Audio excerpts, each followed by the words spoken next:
ঈশ্বৰৰ প্ৰশংসা হওক।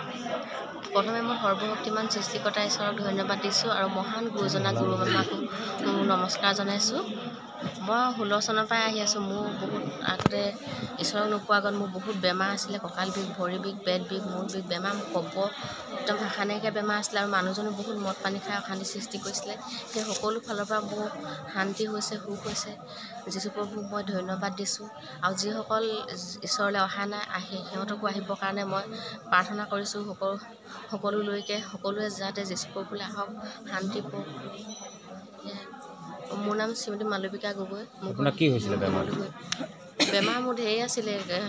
হাই প্ৰেছাৰ আছিলে, কঁকাল বিষ আছিলে, মূৰ বিষ আছিলে, পেট বিষ আছিলে, ভৰি বিষ আছিলে। এতিয়া সকলোৱে সুস্থ হৈছে। মোৰ মানুহজনো মদ খোৱাৰ পৰা সুস্থ হৈছে। মানে খালি ইয়ালৈহে আনিব পৰা নাই।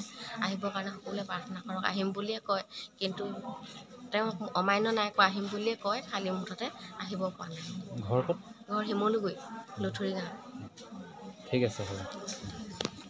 তাৰ ঈশ্বৰলৈ অশেষ ধন্যবাদ কৰিছোঁ, তেখেতৰ প্ৰশংসা কৰিছোঁ আৰু গুৰুদেৱ আৰু গুৰুমাতালৈও মোৰ সহস্ৰ কোটি প্ৰণাম জনাইছোঁ।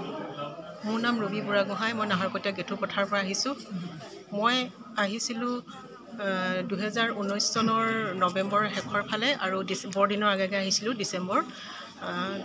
আহিছিলোঁ মানে মোৰ মেইনছৰ প্ৰব্লেম হৈছিল। পেটত মানে আঢ়ৈ মাহ মই মেইনছ হোৱা নাছিলোঁ। তাৰ ফলত মানে মোৰ পেটত কিবা এটা লৰি থকা যেন অনুভৱ হৈছিল। তাৰপিছত মই ডিব্ৰুগড়ত যাওঁ বুলি ভাবোঁতেই প্ৰভুৰ চৰণলৈহে আহিলোঁ।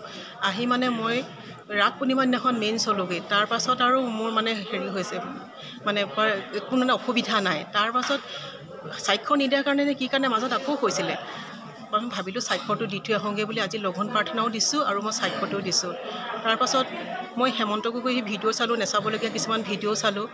তাৰ বাবেও মই আজি স্বাক্ষৰ মানে মোক ইয়াত মানে ক্ষমা প্ৰাৰ্থনা কৰে যেন, সেয়ে মই স্বাক্ষৰ দিলোঁ। আৰু মোৰ এখেতৰো মানে এই দাঁতৰ বিষ হৈছিল। এই তেল পানী ব্যৱহাৰ কৰিকে তেওঁ মানে উপশম হৈছে। তেখেতৰ হৈ ময়ো মানে অশেষ ধন্যবাদ দিছোঁ। তাৰপাছত আকৌ তেখেতেও হেমন্ত গগৈ ভিডিঅ' চালে, তাৰ বাবেও ময়ো ক্ষমা খুজিছোঁ। আৰু মানে মোৰ বহুত সপোন আছে। সেই সপোনবোৰ যদি বাস্তৱত মানে ফলস্বৰূপ হয়, তাকে মানে মই ভগৱানৰ ওচৰত, প্ৰভুৰ ওচৰত প্ৰাৰ্থনা জনাইছোঁ। এয়ে মোৰ স্বাক্ষৰ। Praise the lord.